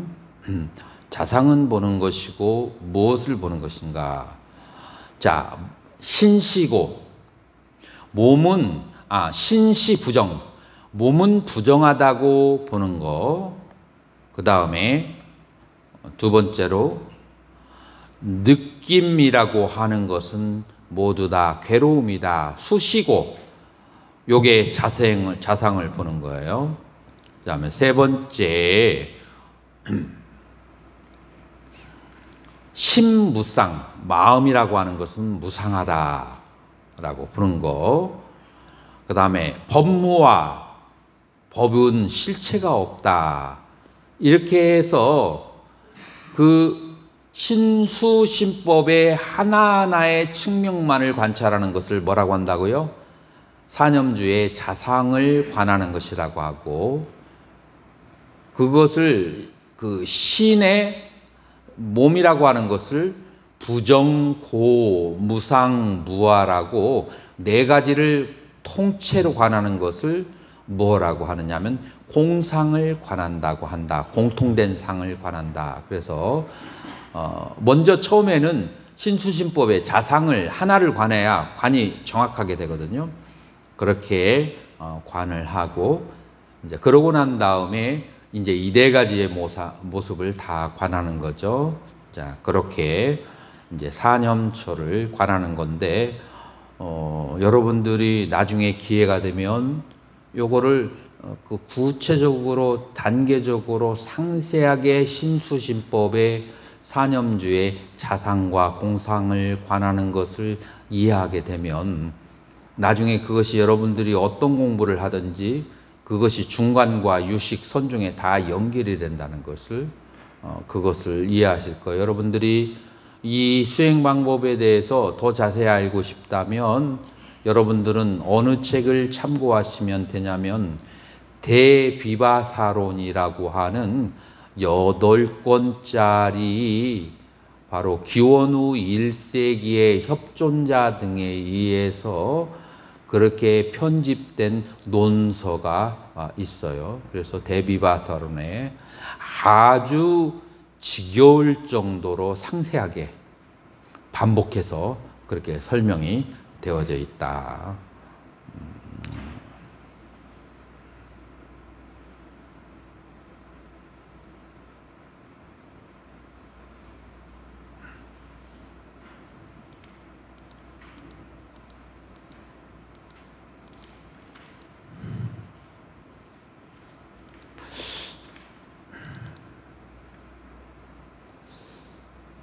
이게 제가 강의 준비를 하면서 내용이 너무 많더라고.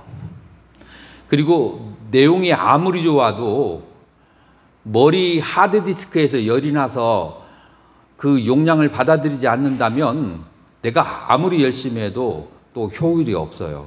그래서 여기에서 이제 서로 이신전심이 잘 돼야 되는데, 그래서 이번에는 내가 어떤 생각을 했냐면은 저번에 한번 경험을 하면서 막 그 준비해 놓은 PPT를 다 설명하려고 하다가 그 학인들이, 여기 공부하는 사람들이 막 질려버리게 하다기보다는 아주 산뜻하게 포인트만 잡아가지고 그 맛을 그렇게 보여주는 데에서 그 정도에서 내가 마음을 이렇게 그 정도까지만 욕심을 내야 되지 않는가 하는 생각이 이번에는 잠깐 들더라고요. 그래서 지금 PPT를 보니까 겁이 나는데 여기에서 가장 중요한 여러분들이 알아야만 된다고 생각하는 것, 그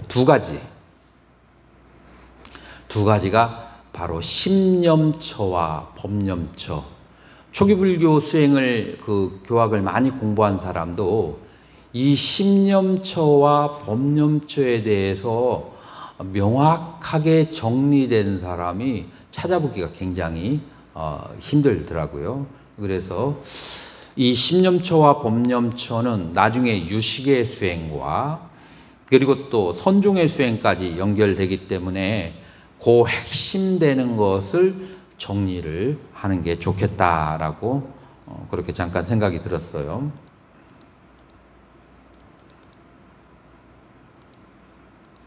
자, 우리가 초기경전이나 혹은 설일체부에서 심념처를 뭐라고 설명을 하느냐면은 팔상으로 이루어진 16가지의 마음을 관하는 것이다 라고 그렇게 있어. 그래서 관심 있는 사람들은 한번 봤을 거예요. 그 16가지가 어떻게 되느냐면 탐욕이 있는 마음, 그 다음에 없는 마음, 진심이 있는 마음, 없는 마음, 치심이 있는 마음, 없는 마음, 이렇게 6개고, 상깃다, 위축된 마음, 요거는 이제 해태와 혼침이 있어서 선정에 들지 못했기 때문에 요거를 직역하면 찌그러진 마음이에요. 선정에 들지 못하고, 선정에 든 마음은 쫙 열려진 마음, 이제 그런 마음이 되죠. 이제 비키다라고 하는 것은 산란한 마음이라고 그래요. 이 산란한 마음은 들뜸이라고 하는데 거의 모든 수행에 장애가 되는 것이 바로 들뜸이에요. 들뜸.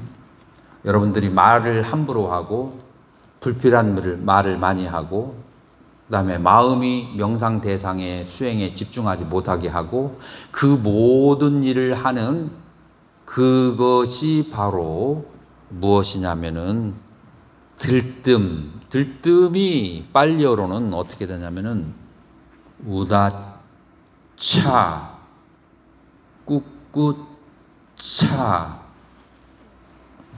그래서 이거를 빨리 읽으면 우당탕 쿠당탕 하는 거예요. 우당탕, 마음이 안에서 우당탕 쿠당탕 해요.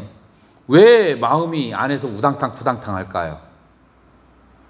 여러분들의 마음을 한번 싹 보면 왜 마음이 우당탕 쿠당탕 하냐면 내가 좋아하는 일이 이루어지지 않고 내가 싫어하는 일들이 내 감각기관에 보이니까 우당탕 후당탕 하는 거예요. 다시 말해서 배경이 뭐냐면 탐심과 진심이에요. 근데 이 탐심과 진심의 배경은 어디 있을까요? 여러분들의 기억 속에 있어요. 그래서 여러분들의 기억이 안에서 우당탕 쿠당탕 하는 거예요. 그래서 이 기억을 그것을 닦아버리든지, 이 닦아버리려면은 기억의 바다로 퐁당 들어가야 돼요. 깊숙이 들어가야 되는데 헤엄 못 치는 사람 못 들어가죠. 기억에 바다 들어가서 그 안에 있는 것을 닦아내든지. 그래서 여러분들이 기억을 클렌싱을 그렇게 해야만 여러분들이 이 마음의 들뜸을 가라앉힐 수 있는데, 그래서 기억을 가라앉히는 것은 마음을 다스린다라고 하면 이게 안 되는 사람은 호흡을 아래로 내려야 되죠. 그래서 호흡을 아래로 어디에다가? 마음이 있는 데다가 내려야 돼요. 그래서 하심을 해야만 호흡을 아래로 내리면, 그러면은 들뜸이 가라앉죠. 어느 정도는. 그게 이제 마음이 가야 되는 두 곳이 어디죠? 발바닥하고 여러분들의 단전, 두 곳으로 마음이 가 있으면 들뜸이 가라앉죠.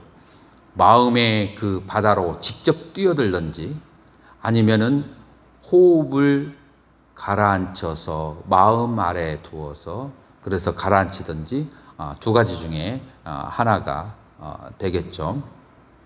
자, 그래서 집중되거나 집중되지 않은 마음, 뭐 이거 읽어봐도 여러분들이 이 마음이 이게 도대체 뭘 말하는 걸까? 고귀하지 않은 고귀한, 위가 있는 마음, 위가 없는 마음, 해탈되지 않은 마음, 16개예요. 그래서 신념처가 무엇인지를 그렇게 교학적으로 공부한 사람들이 이해한다는 것은 정말 난해하고, 법념처가 무엇인지를 이해하는 것도 굉장히 난해해요.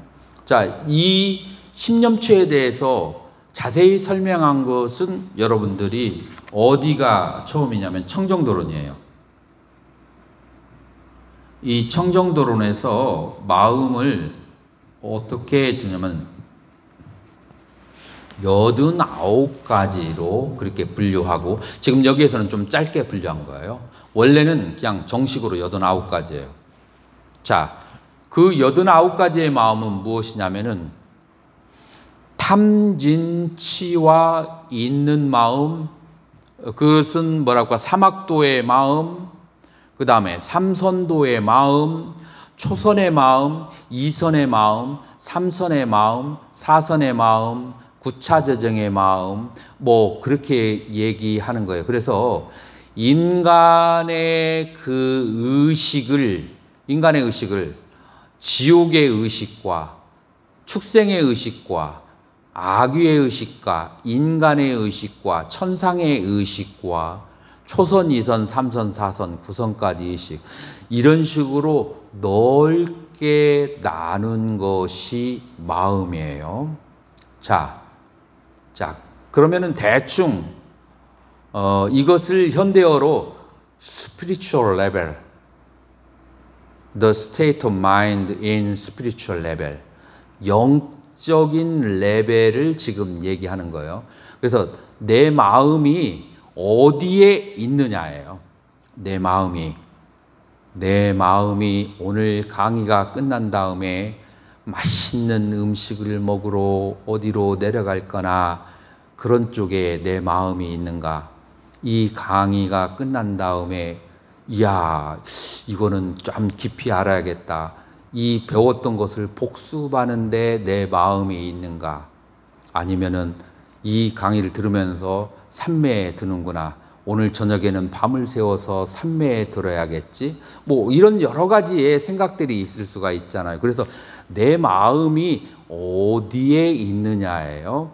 자, 어디가 탐심일 수 있고 법에 대한 그 사유일 수 있고 선정일 수 있고 깨달음일 수 있고 수면일 수 있어요. 자, 그래서 이러한 것들은 아까 뭐라 했죠? 심소라고 했어요. 그것들과 함께 있는 마음을 말하는 거예요. 그래서 마음 자체가 16개가 있다는 것이 아니고 여러분들이 아비담마를 아주 오래 공부해야 돼요. 이게 눈에 보이려면 마음 자체가 16개가 있다는 것이 아니고 마음이 무엇에 의해서 형용되었는지 퀄리파이 되었는지에 따라서 마음이 악도의 마음인 것처럼 보이고 인간의 천상의 그 다음에 색계와 무색계의 멸진정의 마음인 것처럼 그렇게 드러나지만 이 마음은 마치 거울과 같아서 무엇과 함께 있느냐에 따라서 그렇게 보여질 뿐이지 마음 자체는 무생, 무미, 무치예요. 그래서 사하, 무엇과 함께 심소가 무엇이냐? 악한 심소와 함께 이 마음이 있느냐? 선한 심소와 함께 마음이 있는가? 아니면은 선악을 초월한 그런 심소와 마음이 함께 있느냐에 따라서 마음이 16가지로 나눠진다. 다시 한번 돌아가 볼게요. 탐욕이 있는 마음이에요. 자, 이것은 뭐냐면은 로바 찌따예요. 여기 찌따는 심이죠. 심인데 어떤 심이냐면은 탐과 함께한 마음이에요. 탐과 함께한 마음인데 무엇과 함께했어. 지금 여기서 마음이 달라졌다는 것이 아니고 무엇과 함께 했느냐를 얘기하는 거예요. 자, 그 다음에 두 번째가 윗달로바, 탐욕이 없는 마음이에요. 그러니까 탐욕이라는 심소가 없는 마음이야. 그럼 마음은 항상 똑같은데 탐욕이 있으면 탐욕이 없으면 그 마음을 종류를 여러 가지로 하는 거예요. 자, 그래서 여러분들이 이 마음을 어떻게 보아야 되냐면은 마음 자체가 16가지가 있는 게 아니에요. 마치 이것과 같아요. 천강유수, 천강월 들어보셨죠? 1000개의 강이 있는데 1000개의 강에 1000개의 물이 있는데 달은 하나이지만 1000개의 강에 1000개의 달이 있는 것처럼 보인다. 왜냐하면 1000개의 물에 비춰졌기 때문에. 그래서 심소가 1000개가 있으면 1000개의 마음이고 10,000개가 있으면 10,000개의 마음이 되는 거예요. 그래서 이 초기 불교나 아비달마에서 얘기하는 마음이 무엇인지를 여러분들이 명확하게 알아야 여러분들이 대승에서 말할 때 이 마음을 불성이라고 하고 열애장이라고 하고 청정심이라고 얘기했을 때 여러분들이 거부감이 안 생겨요. 이 마음을 제대로 초기불교나 구사론에서 이해를 하지 못하면 대승과 그 다음에 초기불교는 이별을 하게 돼. 아, 이거 엉뚱한 얘기 한다라고 오해를 하게 돼요. 그래서 여러분들이 마음이 무엇인지를 아는 것이 중요한데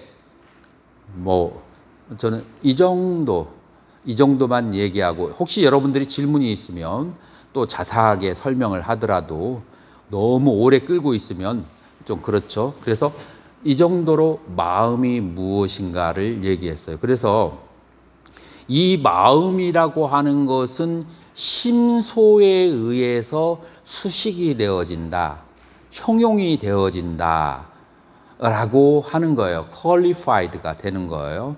자, 그 심소라고 하는 것이 아비담마의 발달 사회에서 가장 기본적인 심소, 정량부에서 인정하는 심소는 수, 상, 행이에요.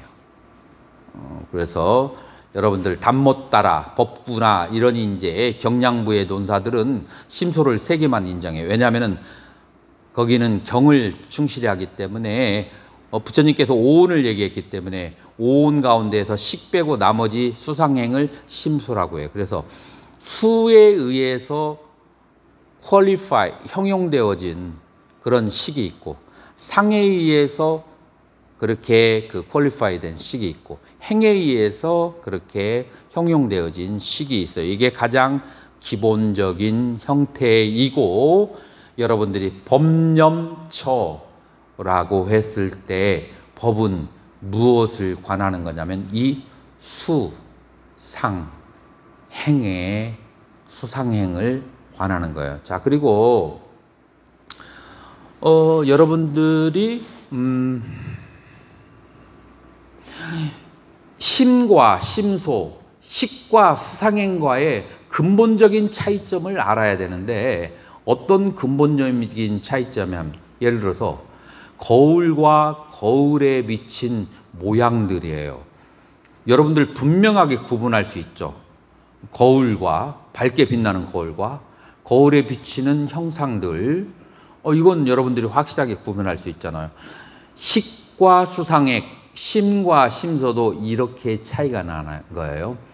식이라고 하는 거, 심이라고 하는 것은 거울처럼 밝게 비추는 작용을 하고, 비춰지는 내용물은 뭐냐면은 바로 수, 상, 행이다 라고 하는 거예요. 자, 그렇게 해서 여러분들은 수, 상, 행을 관찰하는데, 수상행이라고 하는 것은 선종의 용어로 말하면 화두가 될까요? 화미가 될까요? 여기는 화미예요. 여기는 수에 대해서는 고락이라고 하는 그런 느낌으로 빠져가고, 고락이 있으면 반드시 저절로 뭐가 생겨요? 탐진이 생겨요. 상이라고 하는 것은 시비에 대한 분별과 그 다음에 이해, 이롭고 해롭다는 판단작용이에요. 이런 시비와 이해가 있으면 바로 빠져나가는 게 어디예요? 그건 탐진치예요. 그 다음에 욕구와 그 다음에 욕구하지 않음이 행위예요. 이것도 바로 탐진치로 빠져가게 돼요. 그래서 이 수상행은 바로 탐진치로 직결되는 것이기 때문에 얘는 컨트롤을 해야만 그럴 대상이에요. 자, 그런데 이 식, 아는 마음이 한순간이라도 수상행을 떨궈버리고 아는 마음을 직시하고 있다면 여러분들의 마음의 상태는 어떻게 될까요? 그 순간만큼은 굉장히 청정해지죠. 그게 길어지면 그 마음에서 열이 나고 빛이 나고 발광을 하게 되겠죠. 빛이 나기 이제 시작하게 이제 되는 거예요. 이제 그래서 여러분들 조사오르게 보면 화두가 잘 들리면 자면서도 빛이 나기 시작하고 대낮과 같아진다. 뭐 그런 것이 바로 마음이 가지고 있는 속성이 원래 그러한데, 수상행이라고 하는 고락과 시비와 욕망에 그렇게 막 그냥 그렇게 뒤덮여져서 마음의 본성이 드러나지 못해서 그런 거예요. 자, 그래서 여기서 심념처는 그 마음을 알아차려서 그 마음을 보는 수행이라고 해요. 나는 이 심념처에 대한 아이디어를 세우민 센터에 가서 그 아이디어를 얻었어요. 이게 잘 설명이 안 돼 있어요. 어디 가도 심에 대한 정확한 이해가. 이제 그쪽에서 거기 사야들을 만났는데, 마음에 삼브루띠 찢다가 있고 빠라마따 찢다가 있는데, 빠라마따 찢다를 봐야 된다라고 계속 강조를 하더라고요. 요 빠라마따가 진제거든요. 진제의 마음이라고 하는 것이 바로 아는 마음이고, 삼무르띠 속죄의 마음이라고 하는 것이 수상행. 거기에는 용어를 조금 이제 다르게 그렇게 쓰더라고요. 그래서 여러분들이 우리 그 한국 그 불교에 있어서 스님들은 이 문제는 천착하고 연구하고 정리해야 될 그런 것인데, 요 지금 교재에서 한 서너 군데에 걸쳐서 아주 상세하게 설명을 했기 때문에 여러분들이 이제 쉬는 시간에 한번 자세히 살펴보시면 자세한 설명이 또 나와 있어요. 자, 그래서 법념처에 대해서도 이 정도로 여러분들에게 설명을 해드리고, 원래 이 강의 끝나는 시간이 몇 시인가요? 한번 시간표 보세요. 4시 반이에요? 그러면은 일찍 끝내주기로 했으니까 약속을 지켜야 되겠죠. 자, 그래서 설일체부의 수행론, 이게 제대로 하려면은 설일체유만 가지고 2박 3일을 해도 안 되는데, 여러분들에게 그 키포인트만 말씀을 드렸다. 그것을 양해하시고, 질문이 있으면 질문 받도록 하겠습니다.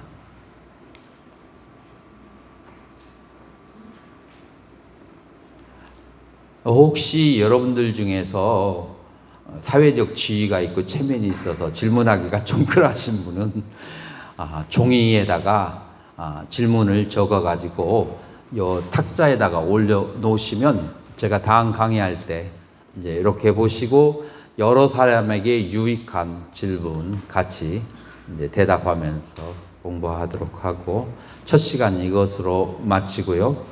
두 번째 시간은 중간학파의 수행론으로 넘어가도록 하겠습니다.